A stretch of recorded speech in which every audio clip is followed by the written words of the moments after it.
The gunshot cracked across the parking lot before I could even finish saying my dog's name. "Ranger!" I shouted, and the sound of my own voice seemed to disappear beneath the ringing in my ears. My German Shepherd collapsed beside the patrol car, his black and tan coat spreading across the wet pavement as rainwater carried a thin ribbon of blood toward the storm drain. The rookie officer holding the pistol stared down at him for one silent second, then lowered the weapon and laughed. Not nervously, not accidentally, he actually laughed. "Should have controlled your animal," he said. I stood completely still. My right hand was clenched so tightly that my fingernails dug into my palm. Ranger lifted his head once. His eyes found mine. For 12 years, that dog had never needed words to understand me. He had walked beside me through airports, hospitals, forests, crowded streets, and places I had never told my family about. He had slept outside my daughter's bedroom when she was sick. He had waited beside my chair after my wife died. He had been there when nightmares woke me before dawn, and now he was bleeding because a 23-year-old rookie named Officer Dylan Mercer had decided to fire first and ask questions later. "Step away from the dog," Mercer ordered. His voice had the arrogance of someone who believed a badge made him untouchable. Behind him stood Sergeant Alan Brooks, his training officer, looking uncomfortable but saying nothing. I slowly raised my hands. "I'm not armed." Mercer smirked. "Good. Then this will be easy." He didn't know who I was. That was exactly how I wanted it. My name is Daniel Cross. For the last 8 years, most people believed I was a retired logistics contractor who spent his mornings walking an aging service dog and his afternoons repairing old motorcycles. That was the story I gave neighbors. It was the story on my tax records. It was the story I told the woman at the coffee shop who always asked why I woke before sunrise. But before I became Daniel Cross, civilian, I had spent 20 years moving through a world where names were temporary, identities were disposable, and mistakes could cost lives. I had served in special operations units whose existence was never discussed publicly. I had worked alongside men whose faces never appeared in photographs. I had entered places where the safest strategy was to become invisible and leave no evidence that I had ever been there. Ranger had been trained to help me transition out of that life. He wasn't a weapon. He was my anchor, my warning system, my companion, my last connection to a world where trust had meaning. And now he was lying on the pavement while a rookie cop laughed over him. Mercer looked at me. "You heard me. Step away." I looked at Ranger instead. His breathing was shallow. His front paw moved once, then stopped. Something inside me went cold. Not rage. Rage was hot and chaotic. This was colder. This was the same stillness that had settled over me years ago when an operation went wrong and everyone around me started shouting. I had learned then that panic wastes oxygen, time, and choices, so I breathed once, slowly. "Officer," I said, "put the weapon away." Mercer laughed again. "You giving me orders?" Sergeant Brooks finally stepped forward. "Dylan, lower it." Mercer hesitated. "He has a dog that attacked me." "The dog is down," Brooks said. "Put it away." Mercer finally holstered his pistol. Then he looked at Ranger and shrugged. "It's just a dog." Those 4 words nearly broke the last piece of restraint I had left. But I didn't move. I didn't threaten him. I didn't touch him. I simply memorized everything. His face, his badge number, the angle of the patrol car, the position of every camera, the names of the witnesses, the weather, the exact time, and one detail nobody else seemed to notice. The body camera on Mercer's vest wasn't recording. Sergeant Brooks noticed me looking at it. His expression changed. He reached toward his own camera. "Mine is active," he said quietly. I looked at him. "Then make sure you keep it that way." He nodded. An ambulance arrived for Ranger. The paramedic knelt beside him, and I followed. Mercer watched from behind the patrol car. He was still smiling. He had no idea that the next 48 hours would uncover something far more dangerous than a rookie's reckless mistake. Because the shooting wasn't the first thing that had happened that night, it was the thing someone wanted me to see. Ranger survived the night, but the veterinarian told me the damage was severe. The bullet had entered near his shoulder and fractured bone before passing through muscle. The surgeon said the next 12 hours would determine whether he could ever walk normally again. I sat outside the operating room beneath harsh white lights, staring at a vending machine I couldn't remember looking at. My daughter Emily arrived at 2:17 in the morning. She had driven 3 hours after I called her. She was 26, a paramedic, and the person who had given Ranger his name when he was still a nervous young dog learning to trust people. "Dad," she whispered. I stood and hugged her. "Is he alive?" "Yes." Her shoulders dropped. "Then we're staying." We sat together without speaking. Eventually she asked what happened. I told her. She covered her mouth. "He laughed?" I nodded. "Why didn't you do something?" I looked at her. "Because I wasn't going to turn one bad decision into 3. She studied me. "What does that mean?" "It means I'm going to let the evidence speak." She knew there was something I wasn't telling her. She had always known. My wife, Laura, had known too. Before she died, she once asked me why I always sat with my back against a wall in restaurants. I told her it was habit. She smiled and said, "You have a lot of habits for a man who supposedly worked in logistics." I never admitted the truth, not fully. I wanted my children to know me as their father, not as the man I had been overseas. But sitting beside Emily that night, I realized the past wasn't buried as deeply as I thought.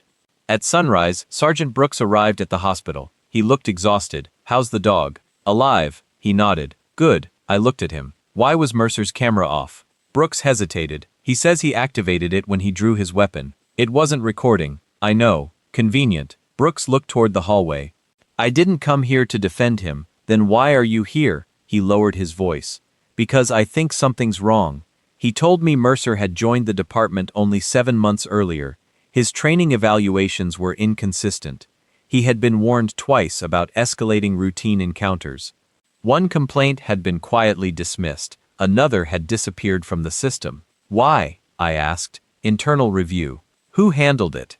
Brooks gave me a name. Lieutenant Victor Hale. I remembered it. Not personally, professionally. Years earlier, Hale had been a junior investigator attached to a federal task force. He had left under circumstances nobody discussed. "Do you know him?" Brooks asked. "No." It was technically true. "Then why did you pause?" I looked at him. "Because I recognized the name." Brooks leaned closer. "Mercer was assigned to Hale's unit after his academy graduation. That bothered me. The shooting had happened outside a grocery store where I had stopped with Ranger. There had been no reason for Mercer to draw his weapon. Ranger had barked once because Mercer approached too quickly from behind. I had ordered Ranger to sit. He did. Mercer still fired. "Did Mercer file a report?" I asked. Brooks nodded. "He claims the dog lunged." "Did it?" "No." I stared at him. "You saw it?" "I was there." "Then why isn't that in your report?" He looked away. "Because I was told to keep the report simple until Internal Affairs reviewed the footage." "What footage?" He didn't answer. I understood. Someone had probably already started controlling the story. Later that morning, Detective Maya Rodriguez arrived. She had been assigned to investigate the shooting. She was calm, direct, and visibly irritated by the gaps in the initial paperwork. "Mr. Cross, I need your statement." I gave her every detail. She asked precise questions. I answered precisely. Then she asked, "Were you aware that Officer Mercer has been involved in 3 prior use of force complaints?" "No." "Would it surprise you?" "No." She looked at me. "Why?" I glanced toward the operating room. "Because people who laugh after shooting an animal usually don't develop that attitude overnight." Detective Rodriguez closed her notebook. "Mr. Cross, I'm going to be honest with you. Someone is trying to make this look simpler than it is." I looked at her. "How simple?" She lowered her voice. "They want everyone to believe you were an angry civilian with an aggressive dog." I leaned back. "And what do you believe?" She studied me for several seconds. "I believe someone is very worried about what the cameras actually captured." I felt that cold stillness return. Someone had expected me to explode. Instead, I was listening, and now I knew they had a reason to be afraid. By the second day, Ranger was awake. He couldn't stand, but when I entered the room, his ears lifted. I knelt beside him. "Hey, old man." His tail moved once against the blanket. Emily cried when she saw it. "He's fighting. He always has." The veterinarian told us the surgery had gone well enough to give him a chance. Recovery would be long. I promised Ranger I would be there every day. Then Detective Rodriguez called me into a private consultation room. She placed a tablet on the table. "This is from a nearby business camera." The footage showed the parking lot from across the street. The angle wasn't perfect, but it clearly showed Ranger sitting beside me. Mercer approached. Ranger did not move. Mercer raised his pistol. I could see my own body turning toward him. Ranger remained still. Mercer fired. The footage showed everything. Then came the strange part. 30 seconds after the shooting, another patrol vehicle arrived. A man stepped out. Lieutenant Victor Hale. He walked directly to Mercer and spoke with him. The camera had no audio, but the body language was unmistakable. Hale took Mercer's body camera. He removed it. He put it inside his vehicle. "Why would a lieutenant take his camera?" I asked. Rodriguez shook her head. "That's what I'm trying to determine." She showed me another clip. Hale entered the station carrying the camera. 20 minutes later, he left without it. "Where is it now?" "Missing." I stared at the screen. "Then this isn't about Mercer." Rodriguez nodded. "That's what I think." She explained that Internal Affairs had recently opened an inquiry into missing evidence from several cases. The same names kept appearing. Hale, Mercer, a property clerk named Nathan Cole, 2 private security contractors, and a local businessman named Victor Sloan. The name meant nothing to me at first. Then I remembered seeing his photograph in an old intelligence briefing, not as a suspect, as a person of interest connected to a smuggling network. I asked Rodriguez whether Sloan had any relationship with Hale. She said they had attended the same charity events and had shared business connections. "What does he do?" I asked. "Security consulting, real estate, import-export, that's a lot of industries." "Exactly." She handed me another document. It showed payments from Sloan's company to an account linked to Nathan Cole, small payments, repeated payments, enough to look like routine consulting fees, but the dates lined up with evidence disappearing from police cases. I felt the old analytical machinery in my mind activate. Patterns, timing, access, opportunity, motive. I didn't need classified databases. I didn't need weapons. I needed information. "Can you investigate Sloan?" I asked. Rodriguez nodded. "I'm already doing it." "Good." She looked at me carefully. "There's something else." "What?" "Someone accessed your personal records yesterday." My expression didn't change. "Who?" "We don't know yet." "What records?" "Your address, employment history, vehicle registration, family information." I sat silently. Emily's face appeared in my mind, then Laura's photograph, then Ranger lying on the hospital table. Rodriguez watched me. "Mr. Cross, do you have enemies?" I almost smiled. "Everyone has enemies. I mean serious ones." I looked through the window. "I used to." She waited. "And now?" she asked. I turned back to her. Maybe they found me again. That evening, I returned to my house. The street looked normal. Too normal. I parked 2 blocks away and walked home. My instincts were screaming. The front door was locked. Nothing appeared disturbed. Inside, everything looked exactly as I had left it. Then I noticed one thing. A photograph of Laura had been moved from the shelf. Not stolen. Just turned slightly toward the hallway. I stood there for several seconds. Someone had entered my home without taking anything. They wanted me to know they could. I picked up the photograph. Behind it was a tiny black mark on the wall. A mark no ordinary visitor would notice. I recognized it immediately. It was a signal from a world I had spent years trying to forget.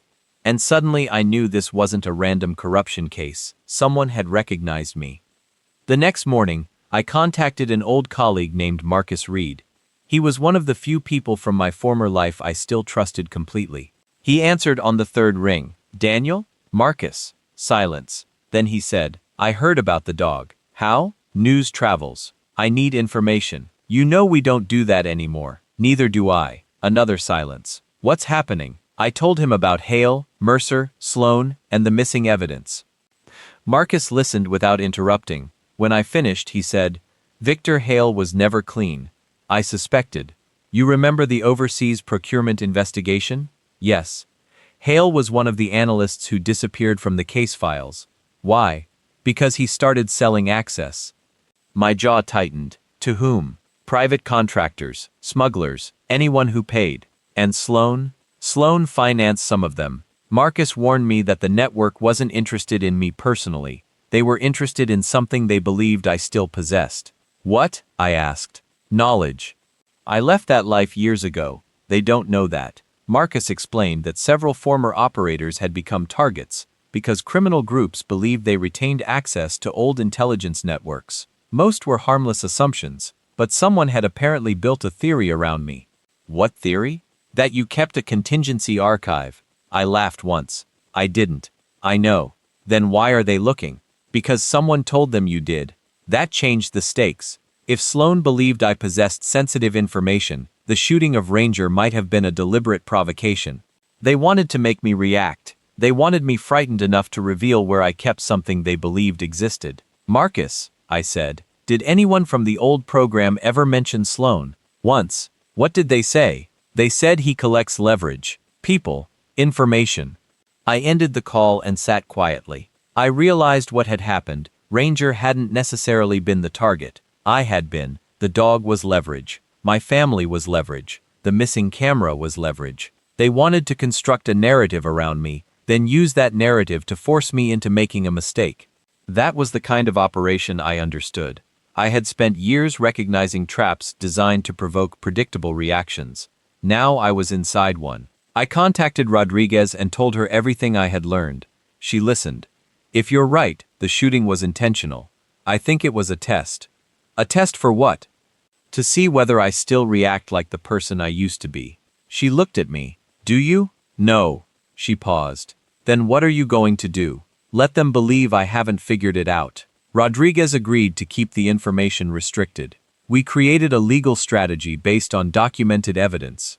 No secret retaliation, no confrontation, no vigilante action. Every move would be recorded. Every interaction would be witnessed. We needed to expose the network, not just Mercer. 2 days later, Mercer was suspended. He released a statement claiming he feared for his life. The footage contradicted him. Public pressure increased. Then Sloan appeared on television defending the officer. He called the shooting a tragic misunderstanding. I watched him speak. His face was calm. His words were polished, but his eyes never moved naturally toward the camera. He was reading something off screen. Someone was feeding him his lines. Then he said one sentence that made my blood run cold. We should all be concerned about heavily trained civilians who believe they are above the law. I knew immediately. That sentence wasn't for the public. It was for me. Sloan was telling me that he knew exactly who I was, and if he knew that, then he also knew where my family was. The threat came that night. No phone call, no message, just a photograph delivered to the hospital reception desk. It showed Emily entering her apartment building. On the back was a handwritten sentence, "Old soldiers should know when to surrender." I stared at it while Rodriguez stood beside me. "We need to move her." "Already done." "Good." I called Emily. She was furious. "Dad, what's happening?" "Pack a bag." "Why?" "Because I said so." "That's not an answer." "Emily, please." She heard something in my voice and stopped arguing. "Okay." We moved her to a protected location. Rachel's sister agreed to take her in. Ranger remained under hospital security. I stayed nearby. For the first time in years, I allowed myself to feel the weight of my old life. The instincts weren't gone. They had simply been sleeping. I could feel them in every doorway, every reflection, every unfamiliar vehicle. But I refused to let them control me. I wasn't going to become a ghost from the past just because someone wanted me to. Rodriguez found another piece of evidence. Nathan Cole, the property clerk, had been transferring seized electronics to a private warehouse owned by Sloan. The records showed missing phones, cameras, and storage devices. "That's our chain," she said. "Sloan gets evidence. Hale controls access. Mercer creates incidents. Cole moves the evidence, and the evidence disappears." Exactly. We needed one thing more, proof tying Sloan directly to the orders. A cooperating witness appeared unexpectedly. His name was Aaron Pike, a former contractor who had worked security for Sloan. Pike agreed to testify in exchange for protection. He told Rodriguez that Sloan had instructed Mercer to create pressure around my family. He hadn't specifically ordered the shooting, but he had wanted me frightened enough to reveal the supposed archive. "Did Sloan know about Ranger?" I asked. Pike looked at me. He knew the dog mattered. That answer hurt more than I expected. Ranger wasn't just an animal, he was family. The idea that someone had studied that relationship and deliberately exploited it made my stomach turn. Pike gave investigators recordings. The recordings contained conversations about evidence, payments, and pressure campaigns. One voice belonged to Hale, another sounded like Sloan. The evidence was finally becoming strong enough for warrants. Then Sloan made his biggest mistake. He contacted me directly. My phone rang at 11:46 p.m. I answered without speaking. His voice came through softly. Mr. Cross. I said nothing. You've been difficult to intimidate. Who is this? You know, I don't. Then let me remind you, your dog is still alive because someone allowed it. My breathing stopped for half a second. If you touch him again, I said quietly, you'll regret it. Sloane laughed. There it is. What? The old voice. I realized he had wanted exactly that response. He continued, you should have stayed retired. And you should have left my family alone. We both made mistakes. The call ended. I immediately sent the recording to Rodriguez. She listened twice. Then she looked at me. He just admitted involvement. Not enough. Maybe not by itself. She smiled slightly. But combined with everything else, it's devastating. I looked toward Ranger's room. Then let's finish this legally. And for the first time since the shooting, I knew the trap was turning around. If you're enjoying this tactical justice story so far, make sure to hit that subscribe button for more daily stories about courage, loyalty, military discipline, and families who refuse to be broken. Because what happened next wasn't about revenge, it was about making sure every person who had participated in this network had to answer for what they had done. The warrants were approved before dawn. Federal investigators joined the operation because the evidence now crossed multiple jurisdictions. Sloane's offices were searched. Hale's home was searched. Cole's storage facility was searched. Mercer was arrested for falsifying his report and obstruction related to the investigation. The private warehouse contained dozens of electronic devices connected to old cases. Investigators found missing body camera footage, seized phones, financial records, and communications tying officers to Sloane's companies. But Sloane was gone. His office was empty. His phone had been abandoned. His vehicle was found near an airport. Rodriguez called me. He's running. Where? We don't know. Then he has help. That's what we're afraid of. I went to Ranger's hospital room. He was awake and trying to stand. His legs trembled. I knelt beside him. Easy, buddy. He leaned against me. I felt his heartbeat through his fur. We're almost there. Ranger looked at me as if he understood every word. Maybe he did. Later that afternoon, investigators found Sloane's financial trail leading toward a remote property outside the state. Federal agents obtained an emergency warrant. I was not part of the arrest team. I stayed where I belonged, with my family and my dog. That distinction mattered to me. Years ago, I might have believed I needed to personally close every threat. Now I understood that sometimes the strongest move is trusting the right people to finish what you started. Sloane was arrested without a gunfight. Hale surrendered after seeing the evidence. Cole cooperated almost immediately. The network began collapsing, but Sloane had one final card. During questioning, he claimed that I had threatened him. He tried to portray me as an unstable former operative who had orchestrated the entire confrontation. His attorney released statements suggesting I had manipulated the investigation. For a few days, the story became messy. Public opinion shifted. Commentators debated whether I was dangerous. Then Rodriguez released the timeline, the footage, the body camera gap, the financial transfers, the missing evidence, Pike's testimony, Sloane's phone call. Everything fit together. The narrative collapsed. Mercer eventually admitted that he had drawn his weapon without justification. He admitted he had laughed afterward. He claimed he was trying to appear confident.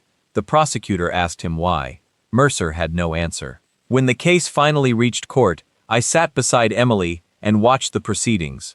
Ranger was recovering at home by then. He still walked with a slight limp. Every morning he followed me into the kitchen and waited for his food as if nothing had changed. That normal routine became precious. During the hearing, Mercer looked at me. His expression was completely different from the night in the parking lot.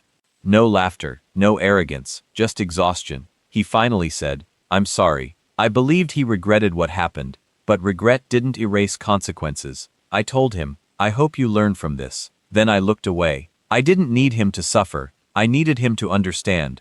Justice had finally arrived, not with gunfire, but with evidence strong enough to survive every lie. And when Sloane was sentenced months later, I realized something unexpected.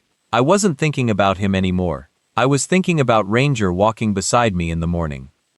Ranger's recovery took almost a year. The limp never completely disappeared, but his spirit did not change. He still woke before me. He still checked every room when I came home. He still placed his head on my knee when he sensed I was thinking too much. Emily joked that he was my therapist. She wasn't entirely wrong. One evening, She asked me why I had never told her the full truth about my military career. We were sitting on the back porch. The sunset was turning the sky orange, and Ranger was asleep at our feet. "I wanted you to have a normal father," I said. "You were never normal." I laughed. "Fair." She became serious. "Were you really in secret operations?" I nodded. "For a long time." "Did you hurt people?" I looked at the yard. "Sometimes." "Did you like it?" "No." "Then why stay?" "Because there were people who needed someone willing to go where others couldn't." She was quiet. "And when did you stop?" "When I realized I wanted a life that didn't require me to disappear." Emily looked at Ranger. "And he helped?" "More than you know." She smiled. "Then I'm glad he survived." So was I. The shooting had forced me to confront a part of myself I had buried. I had spent years believing that leaving the military meant leaving that identity behind. But you don't erase 20 years of experience. You learn how to use it differently. Discipline became patience. Situational awareness became attentiveness. Training became responsibility. And the instinct to protect became something quieter. Fatherhood. A few months later, Sergeant Brooks visited me. He had testified against Mercer and Hale. He had also submitted a report explaining how supervisors had pressured officers to simplify use of force reports. "I almost stayed quiet," he admitted. "Why didn't you?" I asked. He looked at Ranger. "Because I saw what happened." He paused. "And because your dog didn't deserve to become another number." I nodded. "Thank you." He smiled. "You know what Mercer said after the first review?" "What?" "He said you were dangerous because of your background." I laughed quietly. "Maybe." Brooks shook his head. "No, you're dangerous because you know how to wait." That sentence stayed with me. Waiting had always been one of the hardest lessons in special operations. The instinct to act is powerful, but restraint can be more powerful. When someone attacks what you love, your first instinct is often to strike back. But if you act from anger, you surrender control. The enemy gets to decide your behavior. I refused to give Sloan that power. Years after the case ended, the department changed its body camera policies, evidence procedures, and internal review system. Mercer lost his badge. Hale went to prison. Cole testified against the network. Sloan received a lengthy sentence. The private security company collapsed. Most importantly, the neighborhood stopped living in fear. People started speaking about the corruption openly. That was the victory I cared about. Not punishment, not humiliation. Accountability. One morning, I walked Ranger along the same street where he had been shot. He stopped beside the old parking lot. He looked at me, then he kept walking. I followed. We didn't stop. We didn't look back. And I realized that was the ending I had been waiting for. Years later, when people asked me what I remembered most about that night, they expected me to talk about the gunshot. They expected anger. They expected the story of a former special operations veteran hunting down corrupt officers. But that wasn't my story. What I remembered most was the moment after the shot, when Ranger lifted his head and looked at me. He wasn't afraid of me. He was waiting for me to tell him what came next. That responsibility mattered more than anything else. He trusted me to remain calm when everything inside me wanted to explode. That trust saved me from making a terrible mistake. If I had attacked Mercer that night, the story would have ended differently. I might have become the villain in someone else's narrative. My family might have lost me. The investigation might have disappeared. Sloan would have survived behind lawyers and money.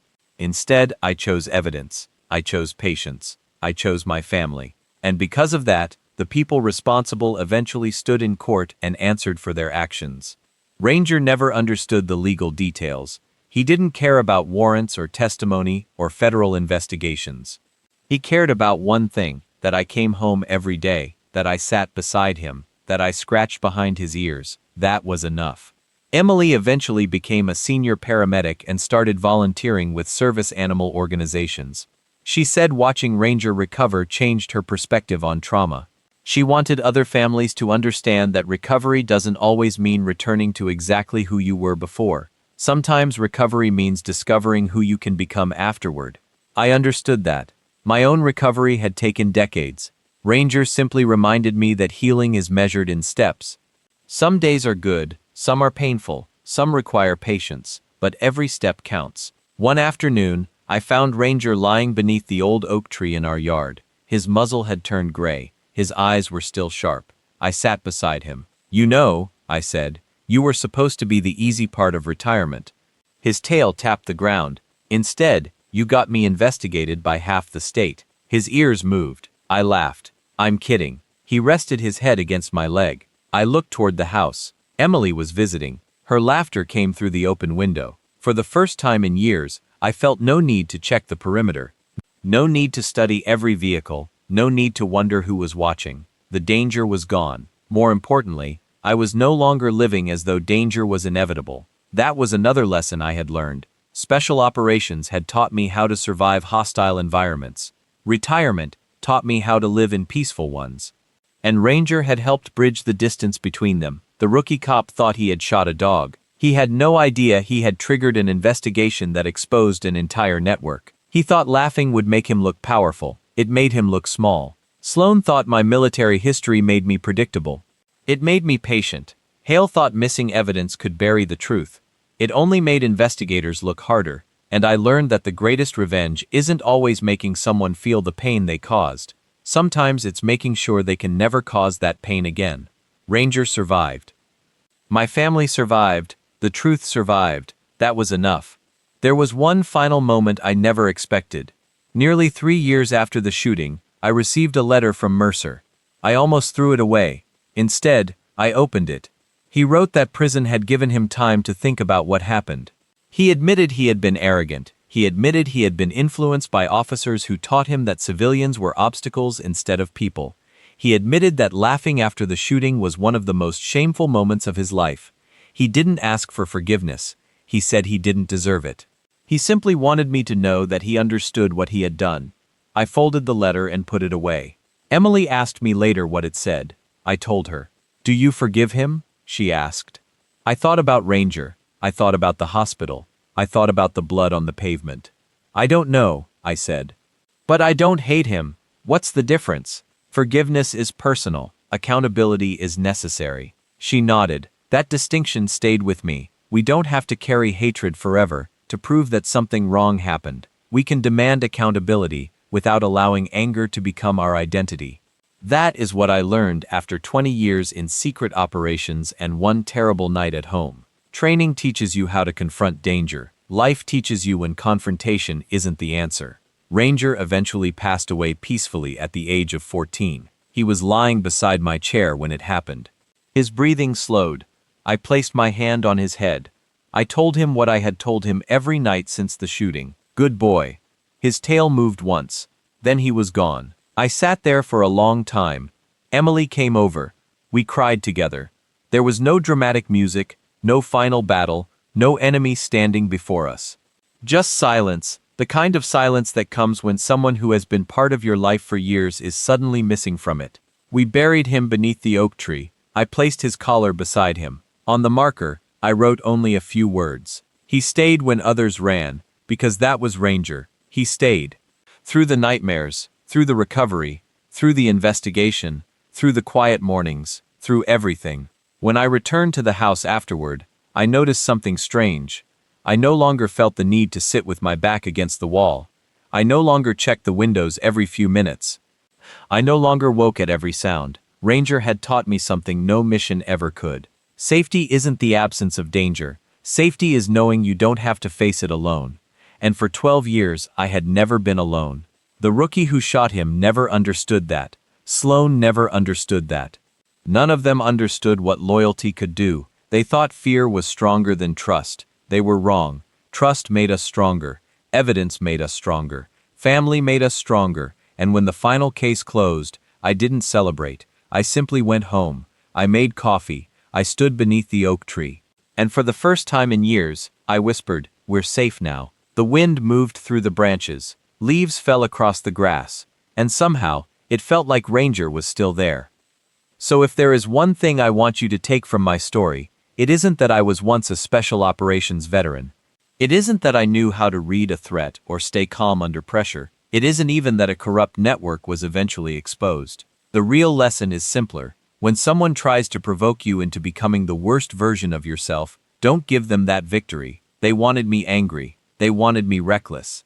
They wanted me isolated. Instead, I became patient. I documented everything. I trusted the right people. I protected my family, and I let the truth do what anger never could. Ranger deserved better than what happened to him. He deserved every peaceful morning he eventually received. He deserved the chance to run again. And even though he carried a limp for the rest of his life, he never carried hatred. Maybe that's why he became my greatest teacher. He didn't care who had been right or wrong. He cared that I was there. He cared that I came home. He cared that the people he loved were safe. Sometimes animals understand loyalty better than people do. The rookie cop thought a badge gave him power. It didn't. Sloan thought money gave him power. It didn't. Hale thought information gave him power. It didn't. Real power was standing in a courtroom with the truth on your side. Real power was having witnesses who refused to disappear. Real power was having a daughter who still believed in justice after watching her father nearly lose the dog he loved. Real power was being able to walk away from revenge without feeling like you had lost. That is what I learned, and that is why I don't call what happened revenge. I call it accountability. I call it survival. I call it choosing the future instead of becoming trapped in the past. If you're listening right now and you've ever experienced betrayal, injustice, bullying, corruption, or someone abusing authority against you, remember this: you don't have to become cruel to become strong. You don't have to become violent to defend your dignity. Sometimes the smartest response is the hardest one. Stay calm, record what happened, find people you trust, use the law, protect your family, and don't let someone else's bad behavior decide who you become. The rookie cop wanted one moment of power. Instead, he lost his career. The people behind him wanted control. Instead, their network collapsed, and the dog they treated like an object became the reason I remembered exactly what mattered: family, loyalty, patience, truth. Ranger never carried a weapon. He never wore a uniform. He never understood my old life. But when everything went wrong, he trusted me to stay beside him. And I did. That was the mission. That was the victory. That was enough. Where are you watching from? Comment your city or country below. What kind of story do you want next? Military revenge, psychological thriller, or emotional family justice? And here's the moral question I want you to debate. If you were in my shoes, after watching a rookie officer shoot your service dog and laugh about it, would you have waited for the legal system to expose the truth? Or would the anger have pushed you toward taking justice into your own hands? Tell me honestly what you would have done and why. Because sometimes the hardest test isn't whether you can fight, it's whether you can choose not to when fighting would cost you everything. Thank you for listening. Stay strong. Protect the people and animals who trust you. Keep your head when the world wants you angry. And I'll see you in the next story.